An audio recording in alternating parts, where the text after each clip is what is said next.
You can't afford to waste time obsessing over what others are doing or saying about you. As Marcus Aurelius wisely pointed out in his Meditations, unless someone's actions directly affect the common good, their opinions or actions shouldn't be your focus.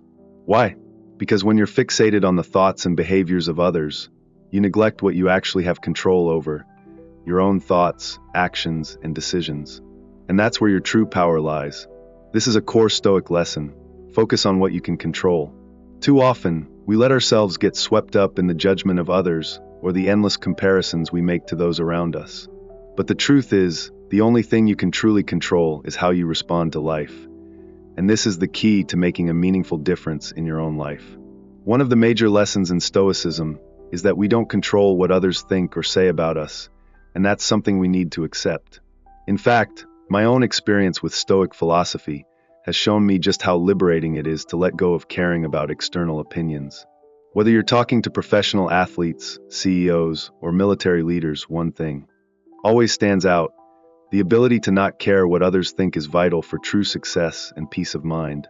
Marcus Aurelius himself had his fair share of critics, but he understood that tranquility comes from no longer being preoccupied with others' opinions. It's about caring only for what you do, say, and think. In fact, the Stoic ideal of tranquility is rooted in the idea that peace doesn't come from external validation. It comes from within, from focusing on the path you've chosen, without getting distracted by what others are doing. Seneca, another prominent Stoic philosopher, offers us a compelling perspective on this. He defines tranquility as a sense of the path that you're on without being distracted by the paths that crisscross yours, even from those who are hopelessly lost. Think about the world we live in today, where everyone seems to be going in different directions, especially in business and life in general. The temptation is strong to compare ourselves to others, to look at what competitors or peers are doing, and to feel that we're falling behind. But this is exactly the trap that Seneca warned against. Getting caught up in the success or failure of others takes us off course and distracts us from our own mission. Take, for instance, the cautionary tale of American Apparel. The founder, instead of sticking to what made the company successful, his own vision, started mimicking the strategies of competitors like Forever 21, Urban Outfitters, and H&M. He got distracted by what others were doing, and as a result, the company suffered. This is a classic example of how failing to stay focused on your own path can lead to chaos. It takes incredible discipline to know your strengths, your mission, and your values, and to stick with them, no matter what others are doing. Seneca's teachings on tranquility aren't just about personal peace, they're also about success. By staying true to your own course, you avoid the distractions that could derail your progress. Whether in business or in life, the key to success is unwavering focus on your own principles and ignoring the noise from outside forces. This idea of focusing on what's in your control is central to Stoicism. Epictetus, another great Stoic, advised us to put every impression to the test. It's easy to fall into the trap of believing false assumptions, like thinking someone dislikes you when their behavior actually shows. Otherwise, when you stop to challenge these assumptions, you avoid the false beliefs that often lead to unnecessary stress and confusion. Take a moment to think about this. How often do we feel the need to justify ourselves or seek validation from others?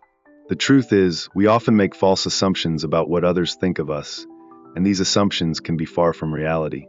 Learning to test these impressions, asking yourself, is this true? Is a fundamental practice in Stoic philosophy. It helps clear away the false beliefs that cloud our minds and keeps us grounded in what's actually true.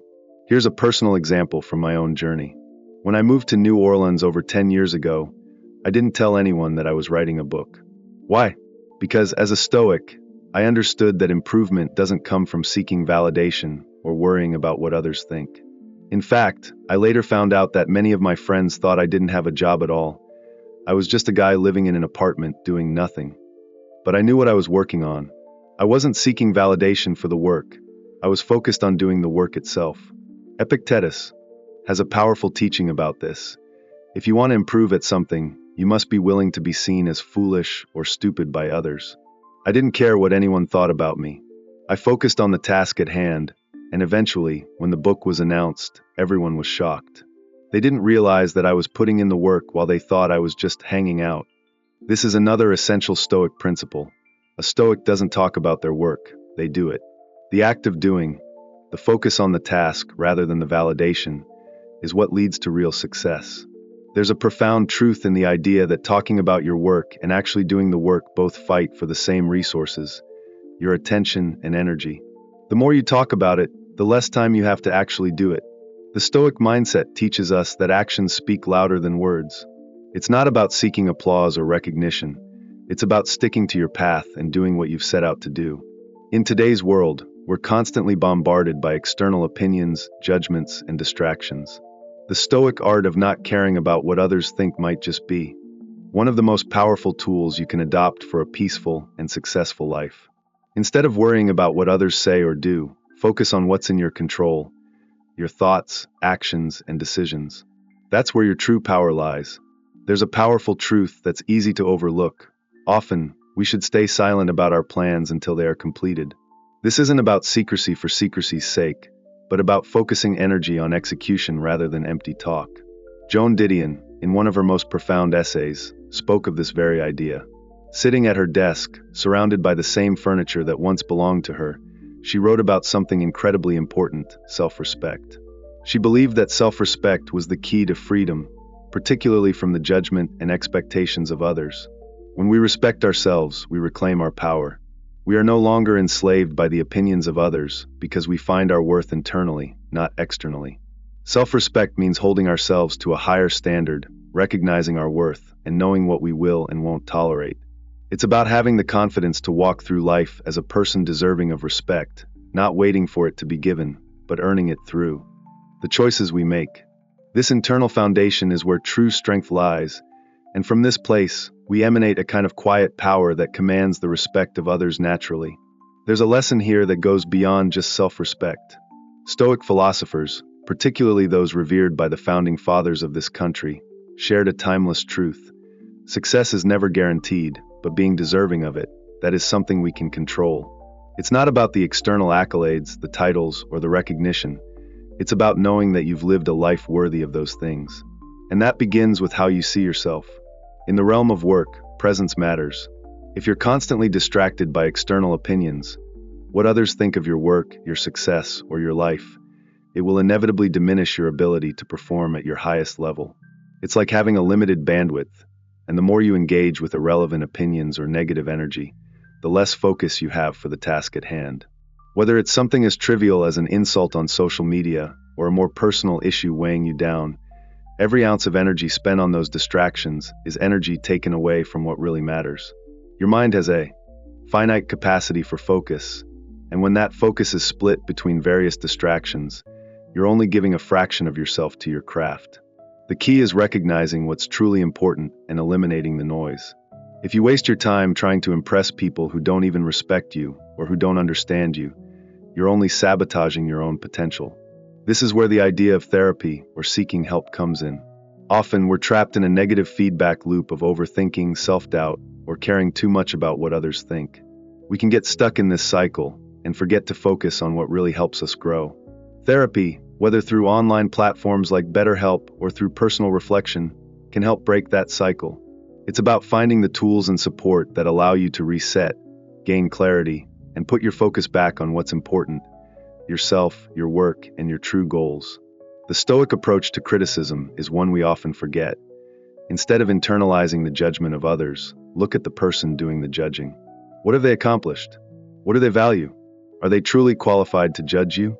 Mark Manson, in his Reflections on Stoicism, reminds us that we often waste so much energy trying to impress people we don't even like, and whose opinions shouldn't matter to us at all.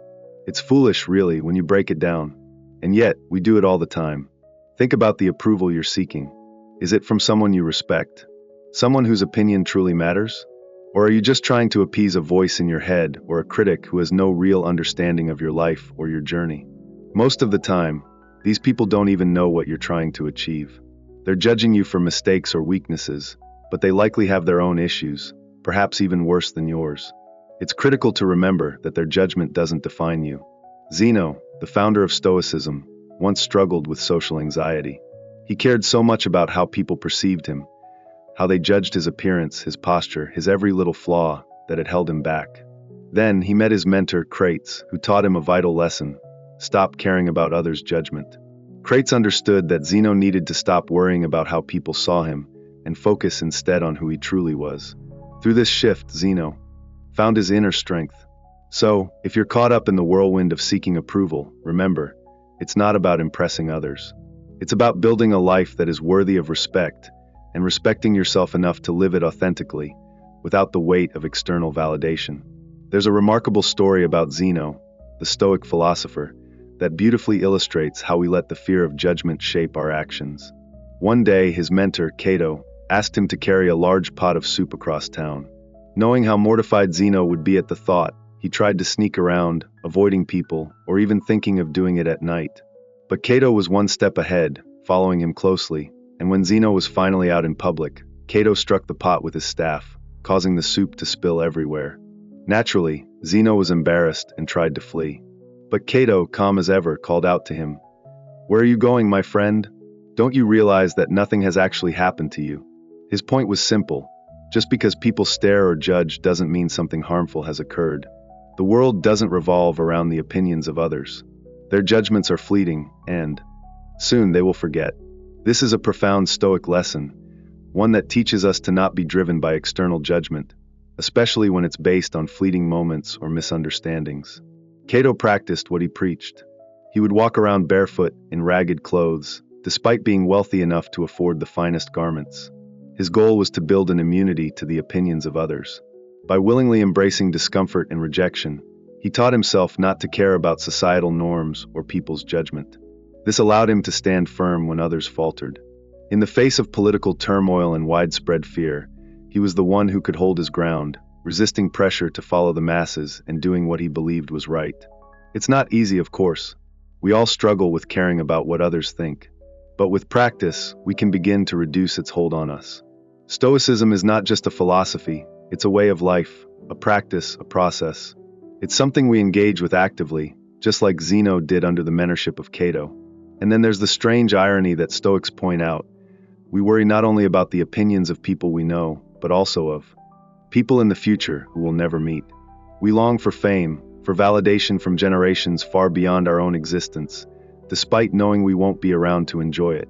The Stoics remind us that we often care more about others' opinions than our own, yet it's our own values, our own principles, that should measure our self-worth. External validation is secondary. What matters is whether we've stayed true to ourselves. Did we do what we intended to do? Did we bring our best selves to the table? These are the real questions. It's incredibly frustrating when we do the right thing, treat others with respect, and live by our principles, only to be mistreated, ignored, or talked down to. As Kipling says, can you bear to hear your words twisted by others? Can you handle the unfairness, the backstabbing, the curses? The Stoics would say that no matter what others do, we must hold our integrity. Even if we're not recognized or rewarded for doing the right thing, we continue on the path we know to be true. There's a powerful exercise from Marcus Aurelius that helps when facing criticism. Think about the person criticizing you. Consider their actions, their values, their life. You'll realize that often, their opinion is utterly irrelevant. Their judgments aren't just unimportant, they're the opposite of who you aspire to be. In that moment, you realize that their disapproval is a sign you're on the right track. Their opinion doesn't matter, because it's not grounded in what you believe is right. It's vital to focus on your own internal compass, to measure yourself against your values, not against the passing opinions of others. In a world where people often live to please others, the Stoic path is one of self-respect, confidence, and inner peace. True strength lies in embracing who you are, regardless of what others think. Stay grounded in your own values, and let the judgments of others fade into the background.